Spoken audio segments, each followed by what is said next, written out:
السلام علیکم ویورز، امید کرتی ہوں آپ سب ایمان اور صحت کی بہترین حالت میں ہوں گے۔ ویورز، ہانی موٹوکو جاپان کی پہلی فیمیل جرنلسٹ یا پہلی خاتون صحافی تھی۔ اس نے 1908 میں ہاؤس وائفز کے لیے ایک میگزین شروع کیا۔ یہ اس میگزین میں خواتین سے ریلیٹڈ ایشوز اور پرابلمز کو ڈسکس کیا کرتی تھیں اور پاسبل سولوشنز کو بھی شیئر کرتی تھی۔ پہلی جنگ عظیم شروع ہوئی تو پورے ملک میں ریسیشن آ گیا، مہنگائی آ گئی اور مہنگائی کا ایک طوفان عوام کو فیس کرنا پڑا۔ گھریلو خواتین پریشر میں آ گئی تھیں کیونکہ گھر کے اخراجات اور بجٹ کو مینیج کرنا جو ہے نا ایک مشکل کام ہو گیا تھا اس ٹائم۔ تو انہوں نے ہانی سے اخراجات کم کرنے اور سیونگ کے طریقے پوچھنا شروع کر دیے۔ ہانی کو اس وقت پتہ چلا کہ اخراجات کم کرنا، بچت اور پیسے بچانا ہر گھر کا ایک مسئلہ ہے۔ یہ زکام کی طرح ایک گلوبل ایشو بن گیا ہے۔ تب ہانی نے اس مسئلے کا مستقل حل تلاش کرنا شروع کر دیا۔ اس نے ریسرچ شروع کر دی۔ اس نے 5 سال مختلف ہاؤس وائفز اور اکانومسٹ سے میٹنگز کی، مختلف شاپ کیپرز کے ساتھ گفتگو کی، مختلف ریسرچ اور سٹڈیز کی اور یوں ریئل ڈیٹا بیس کی بیسس پر گھریلو بچت کا ایک شاندار سسٹم بنایا، اور یہ سسٹم کاکیبو کہلاتا ہے، اور یہ دنیا میں گھریلو اخراجات کو کم کرنے اور بچت بڑھانے کا بیسٹ فارمولہ ہے۔ اس ایک سسٹم کی وجہ سے جاپان کی خواتین پچھلے 80 سال سے دنیا میں بچت کی بیسٹ ہاؤس وائفز چلی آ رہی ہیں۔ آپ بھی یہ سسٹم سیکھ کر اور سمجھ کر اپنے اخراجات کم کر سکتی ہیں اور اپنی سیونگ یعنی اپنی بچت بڑھا سکتی ہیں۔ تو کاکیبو جو ہے نا 4 سوالوں کے گرد گھومتا ہے۔ پہلا سوال، آپ کی آمدنی یعنی منتھلی انکم کتنی ہے؟ دوسرا سوال، آپ آمدنی میں سے کتنے پیسے بچانا چاہتی ہیں یا سیو کرنا چاہتی ہیں؟ تیسرا سوال، آپ کے اخراجات یا ایکسپنسز کتنے ہیں؟ چوتھا سوال، اور آپ اپنے انکم کو مزید بہتر کیسے بنا سکتی ہیں یا بنا سکتے ہیں؟ تو ہانی کا کہنا تھا کہ پیسے بچانا اور سیونگ کرنا جو ہے نا وزن کم کرنے کی طرح ہے۔ دنیا میں ہر شخص اپنا وزن کم کرنا چاہتا ہے، لیکن کامیاب صرف وہی لوگ ہوتے ہیں جو وزن کم کرنے کا طریقہ سیکھ لیتے ہیں اور اس پر عمل بھی کرتے ہیں۔ اسی طرح ہم میں سے ہر شخص جو ہے نا بچت کرنا چاہتا ہے، لیکن کامیاب صرف وہی لوگ ہوں گے یا ہوتے ہیں جو بچت کا سسٹم سیکھ لیتے ہیں اور پھر اس پر پریکٹیکلی عمل بھی کرتے ہیں۔ اور اس عمل کو سیکھنے کے لیے یا اس سسٹم کو سیکھنے کے لیے ہمارے پاس جو ہے نا 4 سٹیپس ہوتے ہیں۔ سٹیپ نمبر 1، آپ پچھلے سال کے اخراجات کا تجزیہ کیجئے۔ آپ دیکھیے کہ آپ نے پچھلے سال کون سی فضول اور غیر ضروری چیزیں خریدی تھی۔ انہیں نوٹ ڈاؤن کریں اور کمنگ ایئر میں ان ایکسٹرا اخراجات کو اپنی ایکسپنسز یا اخراجات کی لسٹ سے یا فہرست سے نکال دیں۔ سٹیپ نمبر 2، اخراجات کا ماہانہ پلان بنائیں۔ مثلاً پیسے کتنے آ رہے ہیں اور اخراجات کتنے ہو رہے ہیں، اور آپ بچت کتنا کرنا چاہتی ہیں یا آپ کی سیونگ کتنی ہو رہی ہے۔ سٹیپ نمبر 3، آپ ہفتہ وار اخراجات کا پلان بنائیے اور آپ اسے مزید 4 حصوں میں تقسیم کر سکتے ہیں یا ڈیوائیڈ کر سکتے ہیں۔ سروائیول، یعنی وہ اخراجات جن کے بغیر آپ زندہ نہیں رہ سکتے، جو بہت ہی بنیادی اور بیسک چیزیں ہوتی ہیں، جیسا کہ نمک، 3 ٹائم کا کھانا پینا، ادویات، پانی یا پھر روٹی، کپڑا، مکان وغیرہ۔ اس کے علاوہ خوراک، بجلی، گیس اور پیٹرول وغیرہ بھی شامل ہے۔ آپشنل اخراجات، یعنی وہ چیزیں جنہیں اگر آپ نہ خریدیں تو بھی گزارا ہو سکتا ہے، مثلاً نئے کپڑے، نئے جوتے، گھڑیاں، میک اپ کا سامان، نئی گاڑی یا پھر نیا فرنیچر وغیرہ۔ ایکسٹرا اخراجات، مثلاً تحفے، گفٹس، چیزوں کی ریپیئرنگ، اضافی موبائل، لیپ ٹاپس اور غیر ضروری برتن وغیرہ۔ کلچرل اخراجات، مثلاً باہر لنچ کرنا، ڈنر کرنا، سیر سپاٹا کرنا، گھومنے پھرنے جانا اور دوسروں کی تقریبات میں شرکت کرنا اور اخراجات کرنا۔ پھر کاکیبو کا چوتھا سٹیپ یا پھر سٹیپ نمبر 4 آتا ہے۔ آپ ہر مہینے اخراجات کا تجزیہ کیجئے۔ آپ پورے مہینے کی اخراجات کی فہرست سامنے رکھیے۔ ایک اور اہم بات یہاں پر مینشن کر دوں کہ آپ اس فہرست کو بنانے کے لیے کوئی ایپ وغیرہ کا استعمال نہ کریں، بلکہ ایک نوٹ بک اور پین کا استعمال کریں۔ جب آپ خود لکھیں گے اور چیزوں اور اخراجات کی کیلکولیشن کریں گے تو آپ کے لیے اپنے اخراجات پر غور کرنا اور تجزیہ کرنا زیادہ آسان ہوگا۔ اور سب سے بڑی بات یہ کہ چیز یا یہ ایکٹیویٹی یا پھر یہ کام آپ کو نیچرلی فورس کرے گی ٹو سیو یور منی اور اسٹاپ یور ایکسٹرا ایکسپینسز۔ تو کیا کرنا ہے کہ آپ نے نوٹ بک اور پین یوز کرنا ہے اور چیک کریں گے کہ آپ نے پچھلے مہینے کیا کیا فضول خرچی کی، اور یہ فیصلہ کر لیں کہ اب جو ہے نا اگلے مہینے آپ نے کیا کیا چیزیں نہیں خریدنی جو نیکسٹ مطلب لاسٹ ایئر آپ نے یا لاسٹ منتھ آپ نے جو فضول خرچی کی تھی وہ کمنگ منتھ میں آپ کی جو پرچیز لسٹ ہے اس میں شامل نہیں ہوگی۔ تو میں نے کاکیبو کی اسٹڈی کے بعد آپ کے لیے جو ہے نا اخراجات کا ایک آسان اور دلچسپ فارمولہ بنایا ہے۔ آپ اس پر آنکھیں بند کر کے عمل کریں، میں یقین سے کہتی ہوں کہ آپ کے اخراجات کم ہو جائیں گے اور آپ کی بچت میں اضافہ بھی ہو جائے گا۔ پہلا قدم، آپ اپنی آمدنی میں سے یا بچت میں سے سیونگ کا شیئر جو ہے نا فیصلہ کریں کہ آپ نے کتنی سیونگ کی جو ہے نا سیونگ کا شیئر نکالنا ہے یا بچت کا شیئر نکالنا ہے آمدنی میں سے، اور ہر مہینے کی پہلی تاریخ کو یہ رقم نکال کر اپنے بچت اکاؤنٹ میں جمع کروا دیں یا پھر کہیں پر جہاں آپ رکھنا چاہتی ہیں۔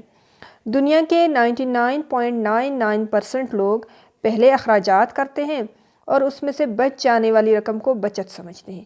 یہ غلط میتھڈ ہے، کیونکہ جب آپ رقم خرچ کرنا شروع کر دیتے ہیں تو پھر بچت پاسبل نہیں ہوتی۔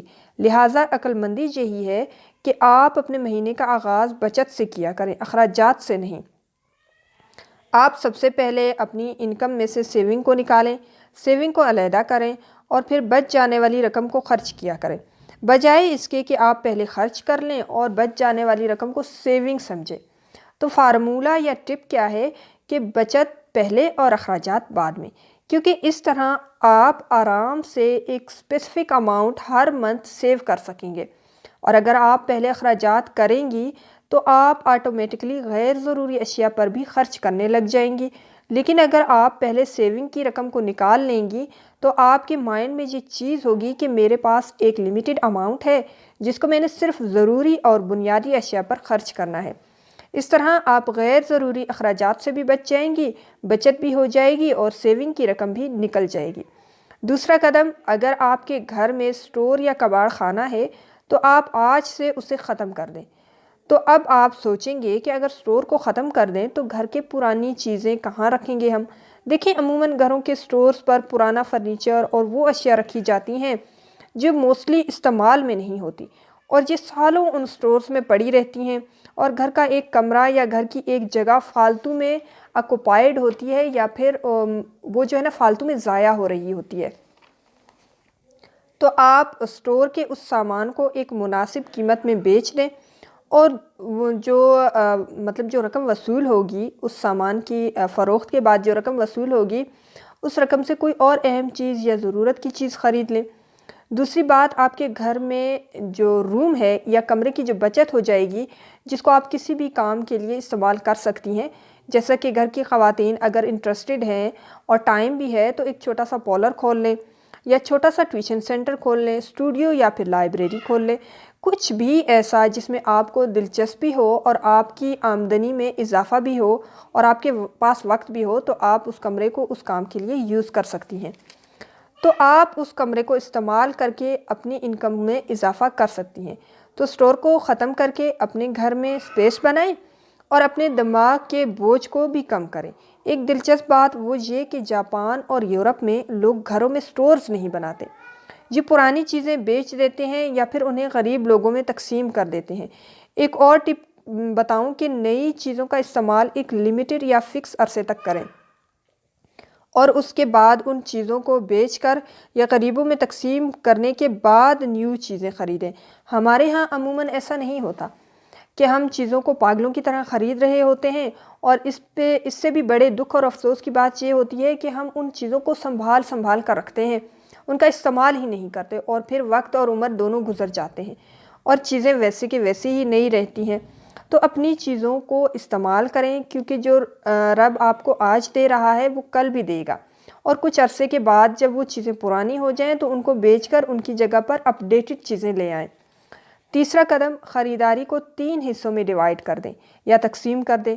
سب سے پہلے بیسک نیڈ کی چیزیں خریدیں، جیسے گروسری، دوائیں، اور اس کے بعد بجلی، گیس، پیٹرول، پانی، اسکولوں کی فیسیں اور کرائے کی رقم کو الگ کریں، اور پھر اضافی چیزیں خریدیں۔ ہمیشہ یہ ترتیب فالو کیا کریں، آپ کی بچت کا گراف اوپر اٹھنے لگے گا۔ چوتھا قدم، انکم اور خواہشات میں توازن پیدا کریں۔ آپ کا لائف سٹائل اگر آپ کی آمدنی کے لیول سے زیادہ ہوگا تو آپ ہمیشہ مقروض ہوں گے، لہٰذا آپ کی خواہشات کے پاؤں ہمیشہ انکم کی چادر کے اندر ہونے چاہیے۔ آپ خوش رہیں گے۔ ایک اور اہم بات، جب بھی آپ فری ہوں تو سیل فون پر آن لائن شاپنگ پروڈکٹس کو نہ دیکھا کریں، کیونکہ یہ آپ کو اٹریکٹ کریں گی اور آپ وہ بھی خریدیں گے یا خریدیں گی جو کہ نہیں خریدنی چاہیے یا پھر جس کی آپ کو ضرورت ہی نہیں ہے۔ اس لیے اپنا فری وقت کسی پروڈکٹیو کام میں لگائیں، جیسا کہ کوئی اچھی سی بک پڑھ لیں یا پھر جو ہے نا واک پر چلے جائیں، کوکنگ کر لیں، کوئی ایسی ایکٹیویٹی کریں جو آپ کو لانگ ٹرم میں خوشی دے۔ یاد رکھیں، شاپنگ ایک شارٹ ٹرم ہیپینس اور پلیئر کا سورس ہے، اور اگر آپ ایکسٹرا اخراجات کریں گے تو وقتی طور پر تو آپ کو خوشی محسوس ہوگی، مگر بعد میں جب آپ کے پاس ضرورت کی چیز خریدنے کے لیے پیسے نہیں ہوں گے تو آپ پریشان ہو سکتی ہیں۔ دوسروں کے سامنے ہاتھ پھیلانے سے اچھا ہے کہ آپ اپنے اخراجات کو اپنی انکم سے کم کریں، کیونکہ امیر وہ نہیں ہوتا جس کے پاس پیسہ زیادہ ہوتا ہے، امیر وہ ہوتا ہے جس کے اخراجات کم ہوتے ہیں یا پھر جس کے اخراجات اس کے کنٹرول میں ہوتے ہیں۔ پانچواں قدم، خریداری کو سرمایہ کاری میں بدل دیں۔ آپ ہمیشہ وہ چیزیں خریدیں جو وقت کے ساتھ ساتھ مہنگی ہوتی رہتی ہیں، مثلاً زیورات، زمین، دکان، گھر اور جانور وغیرہ۔ آپ یہ چیزیں خریدتے رہا کریں، ان کی ویلیو میں وقت کے ساتھ ساتھ اضافہ ہوتا رہتا ہے۔ اس سے آپ کی انکم بڑھ جائے گی یا پھر آپ کے رزق میں برکت پیدا ہو جائے گی۔ چھٹا قدم، یہ سٹیپ بہت اہم ہے، چیزیں ہمیشہ سیل میں لیا کریں یا سٹاک اور بلک اور ہول سیل سے خریدا کریں یا پھر منڈی سے خریدا کریں۔ ان کی پرائز یا قیمت تمام عام مارکیٹ ریٹ سے کم ہوتی ہے، اور جو چیزیں ہوتی ہیں، مطلب آپ سودا وغیرہ خریدنے کی بجائے ہفتہ وار اور مہینے کی بیسس پر چیزیں خریدیں، اور وہ بھی منڈی یا پھر کیش اینڈ کیری سے خریدا کریں۔ آپ کو سامان سستا ملے گا اور اچھا بھی ملے گا، یوں آپ کی بچت ہوگی۔ آپ اضافی اشیاء بھی سیل میں خریدا کریں، اس سے بھی بچت ہوتی ہے۔ ساتواں قدم، فکس اخراجات کو کم کرتے رہا کریں، جیسے کہ آپ کی بجلی کا بل ہے، گیس ہے، پیٹرول اور پانی کا بل بڑھنے کی بجائے کم ہونا چاہیے۔ آپ یہ سہولتیں صرف ضرورت کے تحت استعمال کیا کریں۔ اگر آپ کے بلز یا مستقل اخراجات وقت کے ساتھ ساتھ کم ہو رہے ہیں تو آپ یہ جان لیں کہ آپ کاکیبوں کے سٹار بن چکے ہیں، آپ کی زندگی اچھی گزرے گی، اور اگر اس سے الٹ ہے تو پھر آپ مقروض ہو جائیں گے۔ آٹھواں قدم، جیب میں کیش نہ رکھا کریں۔ یہ یاد رکھیں کہ کیش ہمیشہ خرچ کی جگہ تلاش کرتا رہتا ہے۔ آپ رقم اگر بینک، گھر یا پھر سیونگ میں ہوگی آپ کی رقم، تو آپ اسے صرف ضرورت کے وقت ہی باہر نکالیں گے، اور یہ اگر آپ کی جیب میں ہوگی تو آپ کے ہر راستے میں ہر دکان آپ کی جیب سے کیش نکال لے گی۔ نواں قدم، کمیٹی ڈالا کریں۔ کمیٹی بھی بچت کا ایک بہت بڑا سورس یا پھر ذریعہ ہے۔ ہماری ایک کولیگ ہے جس نے اپنے گھر کی ہر چیز کمیٹیوں سے خریدی ہے، آپ بھی یہ کر سکتے ہیں۔ 10واں قدم، اپنی سبزیاں اپنے گھر میں اگایا کریں۔ اب تو گملوں میں بھی سبزیاں اگائی جا سکتی ہیں۔ گھر کی سبزیاں آپ کی بچت میں اضافہ کریں گی اور آپ ایک صحت مند غذا بھی لے سکیں گے۔ اور 11واں اور آخری قدم، لاسٹ سٹیپ، آپ اپنی آمدنی کے سورسز کو بڑھاتے رہا کرو۔ گھر کے میکسیمم لوگوں کو کمانا چاہیے۔ لوگ آج کل ای کامرس سے کروڑوں روپے کما رہے ہیں، آپ بھی کما سکتے ہیں۔ اور آخر میں صرف اتنا کہوں گی کہ آپ صرف انتہائی ضرورت کی چیزیں خریدا کریں، کیونکہ اگر آپ غیر ضروری چیزیں خریدنا شروع کر دیں گے تو آپ ضرورت کے لیے بھی اپنی انتہائی ضرورت کی چیزیں بیچنے پر مجبور ہو جائیں گے۔ مثلاً آپ کو کھانے کے لیے اینک، دل کی دوائیں یا پھر سردیوں میں کمبل بیچنا پڑے گا۔ کیا یہ ٹھیک ہوگا؟ آپ یہ جملہ ذہن میں رکھ لیں، آپ کی زندگی آسان اور اچھی گزرے گی۔ اور وہ فکرہ یہ ہے کہ آپ صرف ضرورت کی چیزیں خریدا کریں، اس سے آپ کبھی بھی مقروض نہیں ہوں گے۔ اگر آپ کو یہ ویڈیو پسند آئی تو اسے زیادہ سے زیادہ لوگوں کے ساتھ شیئر کریں۔ وہ ویورز جو چینل پر نئے آئے ہیں وہ چینل کو سبسکرائب کر دیں اور ویڈیو کو زیادہ سے زیادہ شیئر کریں۔ خوش رہیں اور اپنے ارد گرد کے لوگوں کو بھی خوش رکھیں۔ اپنے لیے بھی دعا کریں اور ہمیں بھی اپنی دعاؤں میں یاد رکھیں۔ کیا پتہ کب کہاں کس کی دعا قبول ہو جائے۔